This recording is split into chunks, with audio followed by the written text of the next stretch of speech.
Yeah, welcome everyone. My name is Ramin Khoschandam, and I'm the product owner for the topic of enterprise content management at Phoenix Contact. And this is Frieda Gruse. She's one of our consultants and developers from our partner Bitgrip. And today we are going to present you the first results we have achieved in regards to the implementation of our long-term content management strategy, in which we utilize CoreMedia as the single point of truth for our entire communication. But before we talk about that, I'm going to give you a quick overview, just 2 slides about the company I work for, Phoenix Contact. Yeah, so we as a company are 101 years now old, so we just have had our big anniversary last year, and we are represented by now in more than 100 countries. We maintain 10 production sites all over the globe, and our more than 21,000 employees manufacture, produce, and distribute our products to our clients and customers, mainly out of the industry. And if you don't know what we do, just shortly, so we produce electronic components, connectors, devices, from that to full-scale automation technologies for our customers and clients in all big sectors of the industry, like process industry, factory automation, and so on. And we don't have the most visible or fancy products, so our products are mostly hidden somewhere in the control cabinet or somewhere in the setup of the customer, but almost always they play a crucial part and for the successful setup at the customer's place. So for us, we have identified the need to make that switch from single-channel communication to omni-channel communication a while ago. And we believe that it is the single most important step for us to reach our long-term communication goals. And right now, I think we maintain around 20 different communication channels, touch points, and all of them have basically a different technical solution behind them. So it's a very diverse landscape with a lot of different tools, a lot of different self-developed applications, middlewares, and also a lot of different content management systems for all of the channels. And for that channel purpose, they work perfectly fine. But in regards to the enterprise content management, that's what we call omni-channel content management, they don't work. And that's why it's so important for us to bring in CoreMedia here as the new single technical solution for our entire communication, basically. And what we plan there, and the vision behind this is going to be explained on the next slide. So it's basically, I'm trying to explain it with these 3 questions. So why? And I don't think I'm telling anyone anything new here in this room.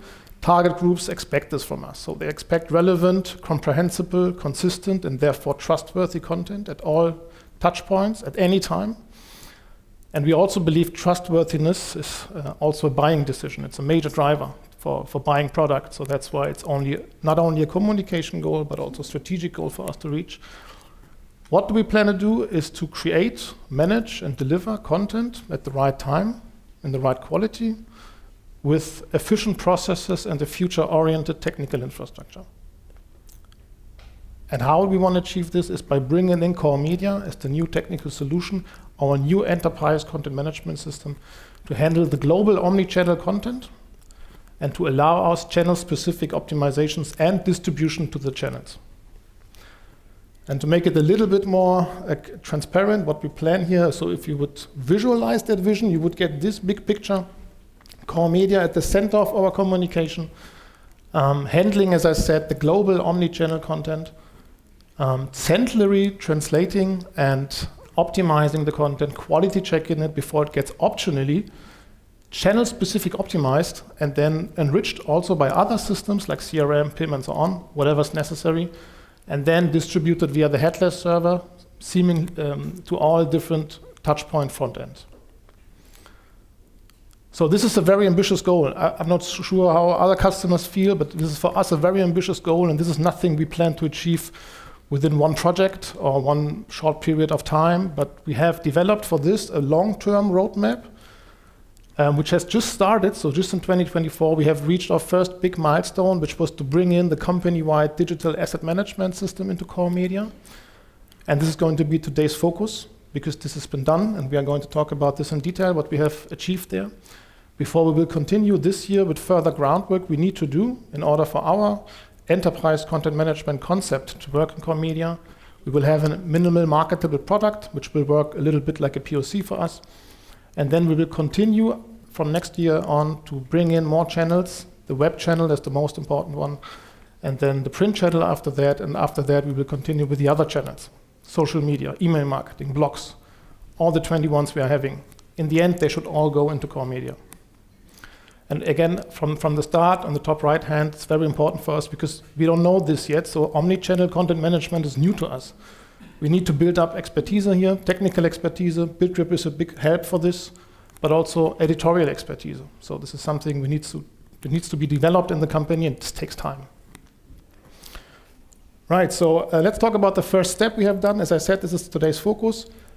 In the end, to bring in the company-wide DAM, which is a system with a lot of different use cases for us and functionality, bring it into CoreMedia was an easy decision because of the big benefits CoreMedia has in regards to DAM. So there is already built-in DAM capabilities we could use from the get-go.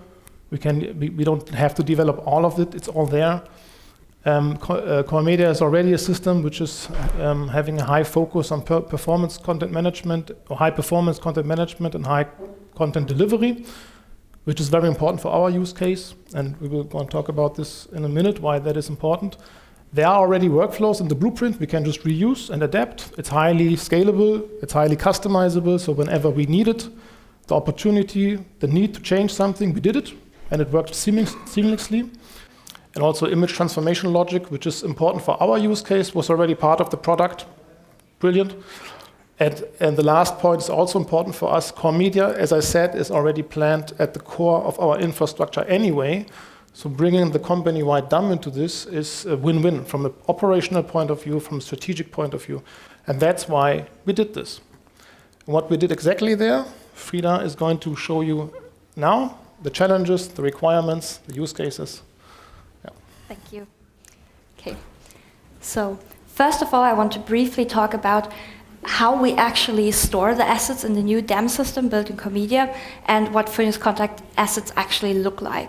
So the very first thing that we did was we created a custom document type in CoreMedia to define the format to store the assets in.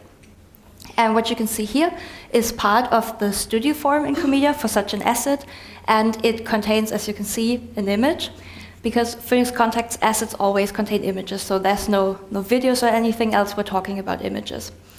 And of course, together with those images, lots of metadata information also has to be stored.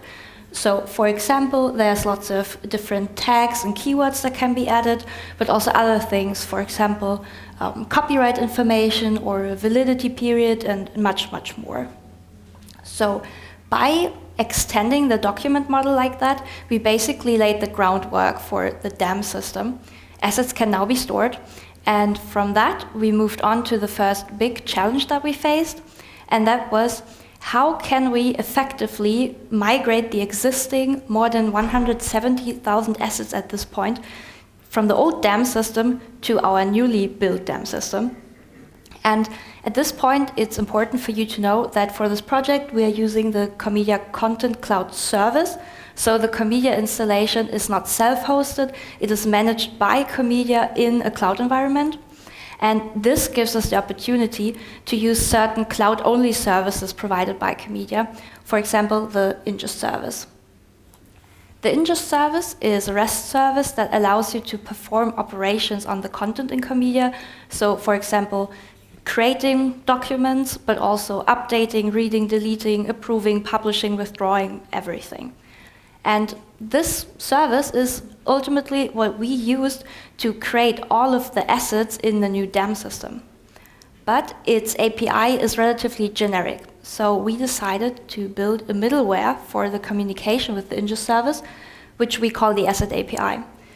It offers an API that is very specific to our use cases, to our document types, so all of the requests that are being made are just easier to make, it's less error-prone, and this is what we used to perform the entire migration.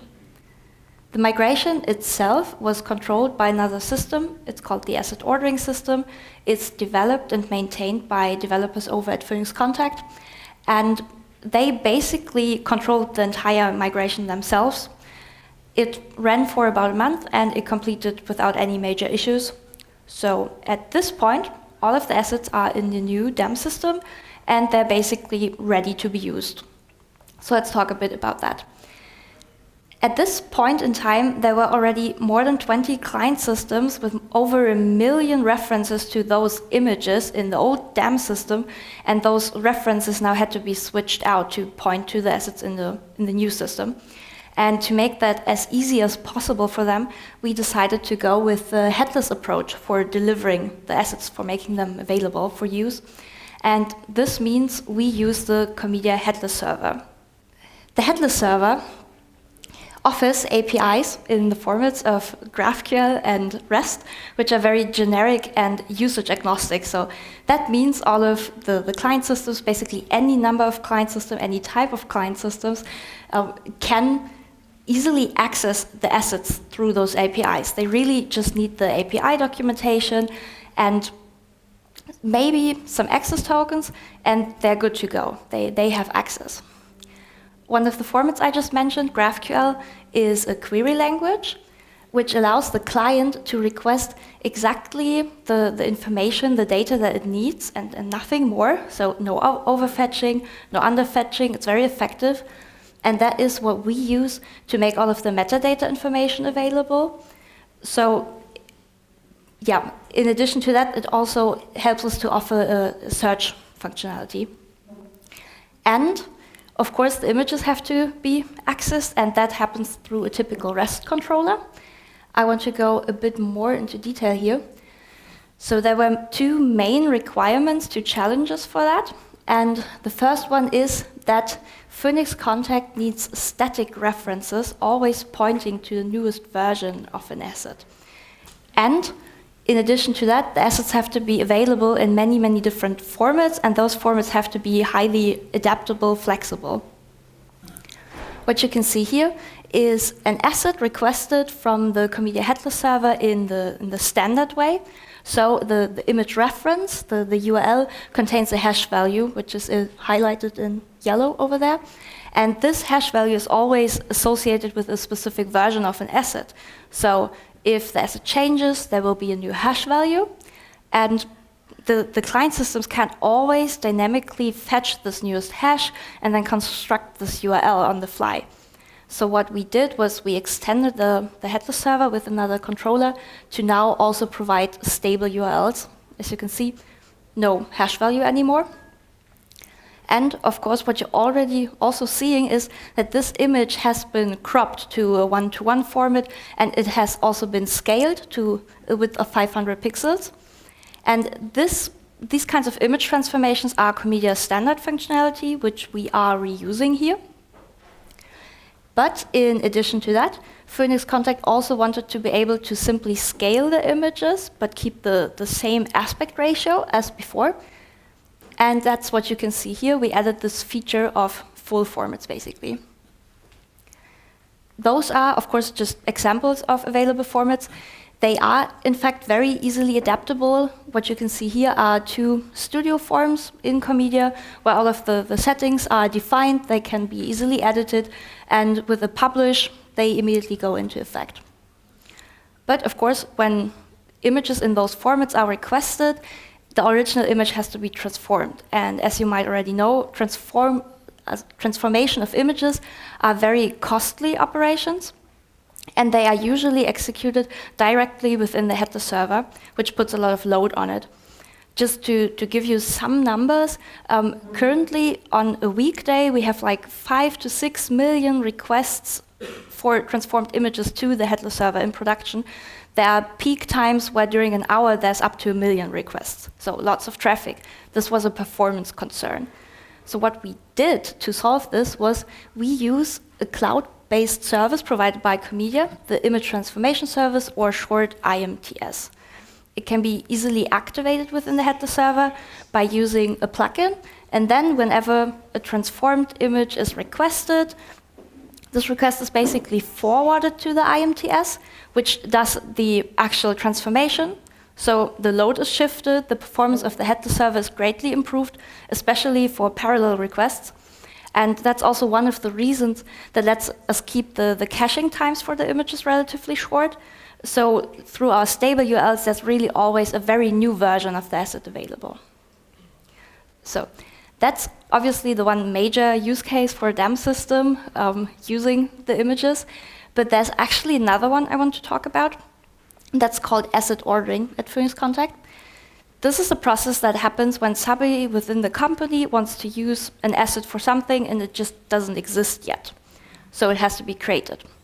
And again, the asset ordering system steers this entire process, and also the communication is once again going through our middleware, the asset API, to the ingest service, and then to do, well, manipulations on the content in CoreMedia.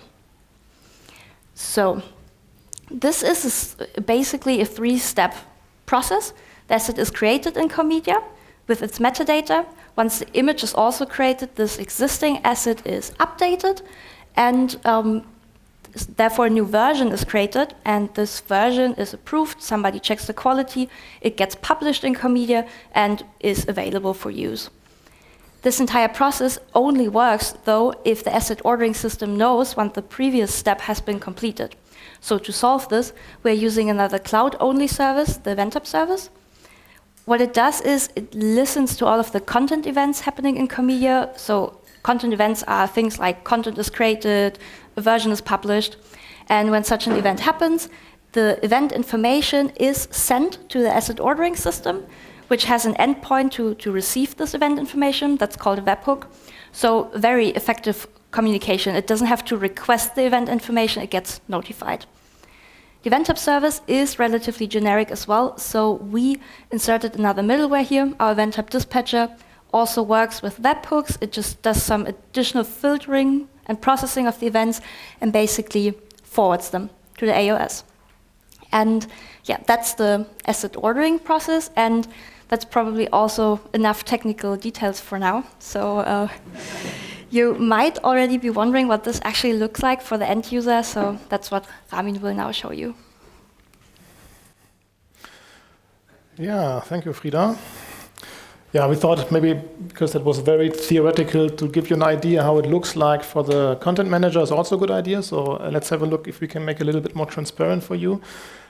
We are going to show the end-to-end process. It's just 2.5 minutes, I think, of creating a new asset, also ordering a new asset, managing it in CoreMedia, publishing it in CoreMedia, and then using it in an example use case. And we will start the process in CoreMedia. This is specifically the area where our assets are located. And now we jump over to our asset ordering system. Frieda mentioned our internal tool where you can order assets. So you do this here. For example, product manager, you can type in information, what kind of product you want to get photographed. You put in some instructions for the photographer or for the agency. You put in some keywords, a title. And when you're done with this, you order the asset. And this is in real time now. Within 2 seconds of ordering the asset, within CoreMedia, the assets gets automatically generated at the right spot with the right data. No one does anything here. It's not a content management task. It's completely done by the ingest API and our middleware. By now, we don't have any assets yet because we just ordered them, but all the metadata is there. You can see it here. All the details of it we have put into the asset ordering system already there. The next step is for the agency, for the photographer, to deliver the asset. This has been generically done via a SharePoint folder. It gets pushed into a folder. And from there, an internal workflow will start also here, fully automated. Grab the asset, the photographer will deliver, put it through a rendition workflow, create 3 different versions of the asset, and then also with the help of our middleware and the ingest API, automatically places them into the asset. Also here, no work from any content manager. The process starts as soon as the image is delivered. It gets delivered at the right spots, in the right fields. The preview has been generated on the fly. It's like magic, you know. There's nothing to do. It's amazing, yeah. Thank you. And if you have the need, you can edit the image, of course, here. Then you can see also the preview has been generated or regenerated with the new setup. And the next step would be then to publish the asset, and this is again something we do in the internal asset ordering system. So there is a check and release workflow you need to do. So the product manager sees the preview from the CoreMedia preview server. He or she releases the image, and then again, within just a couple of seconds, the asset is released in CoreMedia by the ingest service. So it's fully automized, complete end-to-end process. And when you have the published assets, it is ready for usage in internal and external tools. We give you the example of our internal image and graphic database. This has been developed by Bitgrip for us, for our colleagues, to get access to these assets in order to use them in whatever way they need to. Here you can find the asset we just created. You can see all the keywords. You can put it into a collection if you want and share it with your colleagues. And the most important part, you can copy static, stable references to it and use it in a social media post. You can use it in the web content management system. You can use it wherever you need. And you can also select different formats if you want and download them to your device in order to use it for internal usages, for PowerPoint presentations or similar stuff. Yeah, that was it basically. I hope you get the idea now. I hope it got a little bit more transparent. Thank you very much for listening. If you have any questions, talk to us.